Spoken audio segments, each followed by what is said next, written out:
E aí, gente, tudo bom? Vou falar sobre carreira nesse vídeo, planejamento estratégico de carreiras. Roda a vinheta!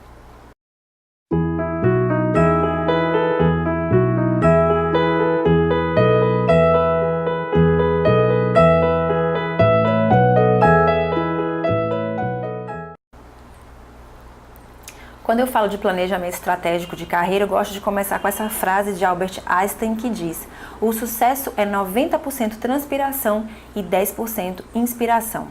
Ou seja, para você fazer sucesso, muito suor, gente, é muita batalha, é árduo isso. Só que tudo começa com o P de planejar. Eu sempre falo sobre isso. Planejamento é um processo sistemático, é contínuo, é algo que você precisa fazer o registro no papel, é preciso realmente parar, se debruçar, é uma energia que você coloca para fazer este planejamento. Uma carreira é a construção, é a sucessão de diversos cargos. Existe a carreira horizontal, existe a carreira vertical, né? A carreira horizontal é aquela que você vai ter enriquecimento de tarefa, mas você permanece numa função. Existe aquela ascensão vertical, que pode ser vista assim: eu sou professora, e de repente, daqui a alguns anos eu viro coordenadora, né? De professora titular eu viro adjunta, depois coordenadora, então eu tive um crescimento vertical. Posso ter um crescimento horizontal, também sendo professora a vida inteira, mas enriquecendo tarefa, ampliando salário, e com esses aprenderes todos no decorrer da carreira, isso tudo também teve uma ascensão, né? Aí a gente pensa assim também: quando eu vou montar minha carreira, Vivi, eu tive diversos cargos diferentes, né? Eu fui assumindo cargos para subsistência, para poder viver. Ainda assim, isso é visto como uma carreira? Olha, eu vejo carreira como uma sucessão de cargos onde um vai completando o outro. Se esses cargos se complementaram de algum modo, sim, você montou uma carreira. Se esses cargos agregaram valor de algum modo a essa evolução, sim, você montou uma carreira. E existem âncoras da carreira. Uma âncora é um autoconceito que vai orientar, estabilizar e integrar todas as experiências profissionais de uma pessoa. São elas: competência técnica e funcional, competência de gestão, segurança, criatividade, autonomia e independência. E o que é planejar uma carreira?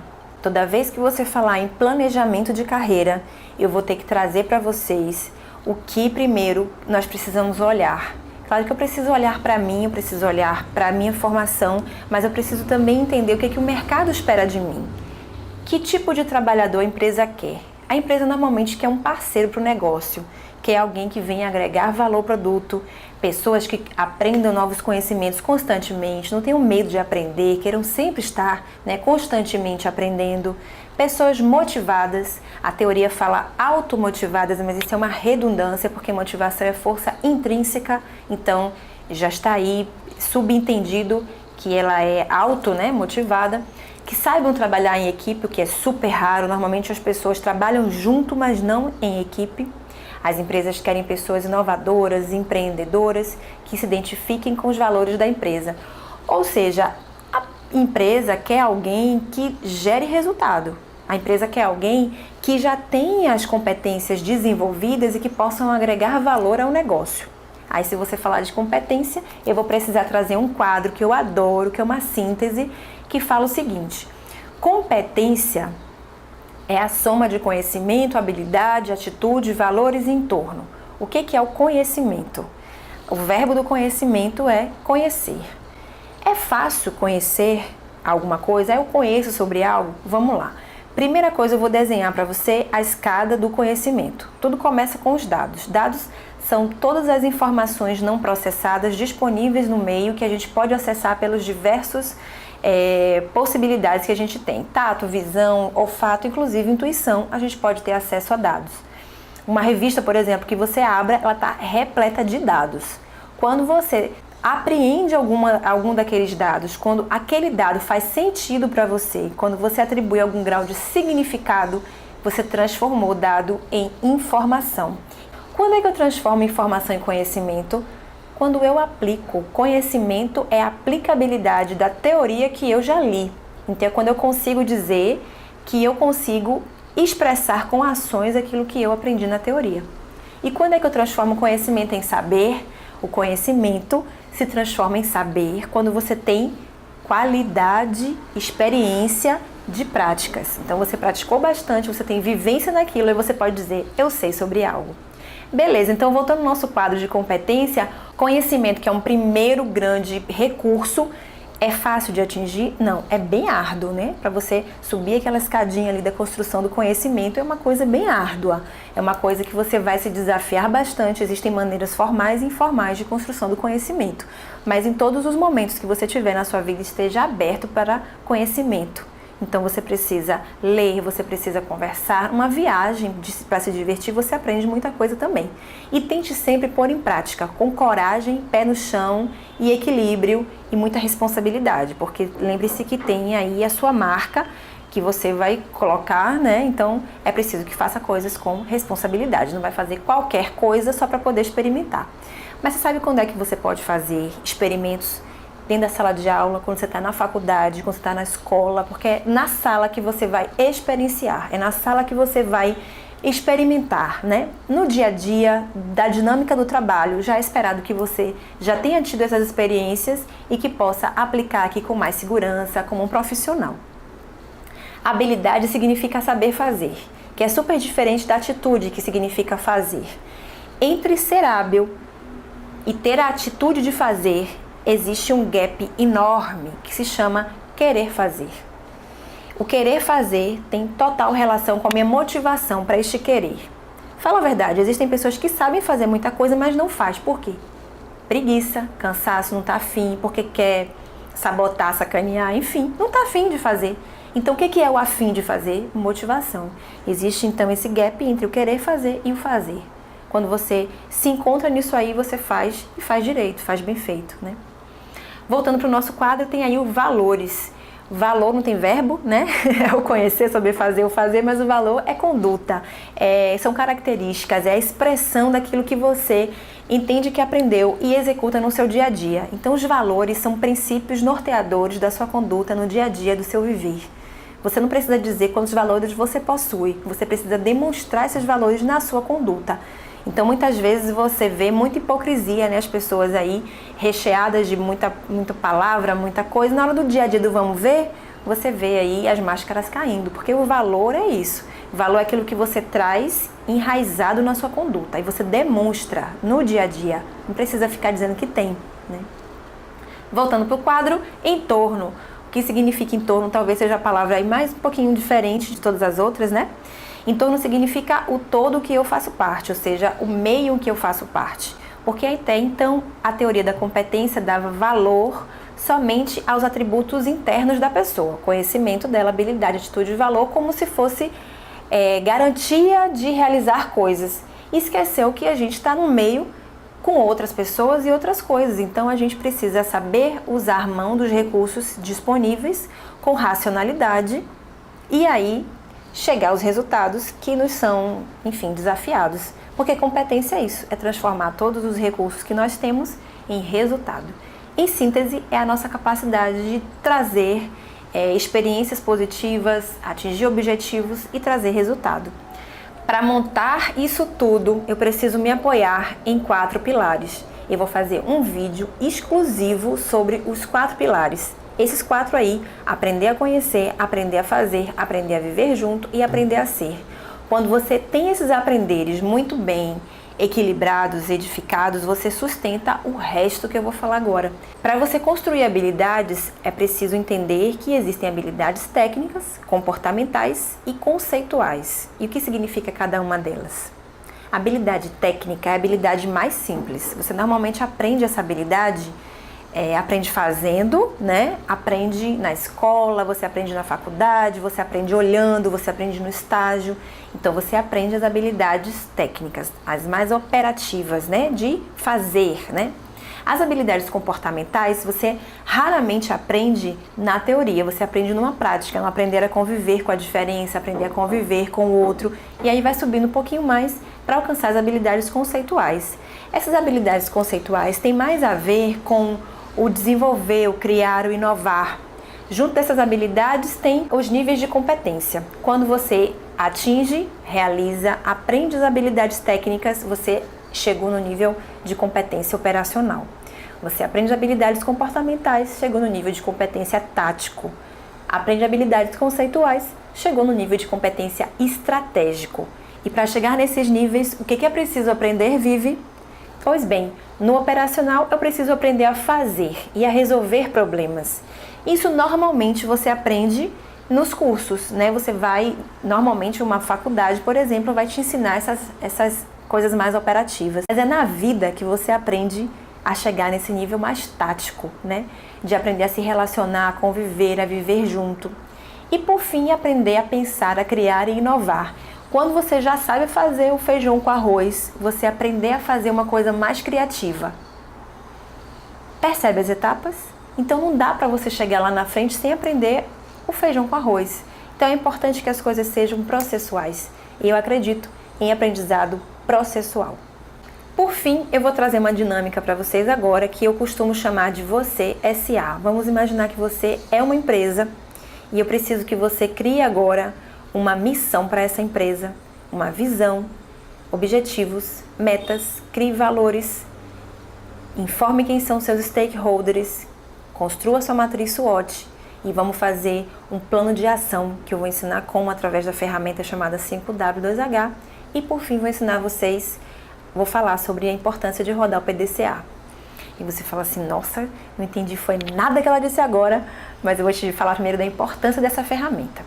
A ferramenta Você SA foi construída por mim e eu costumo fazê-la de 6 em 6 meses na minha vida, me entender como empresa. Eu sou uma empresa, Viviane SA.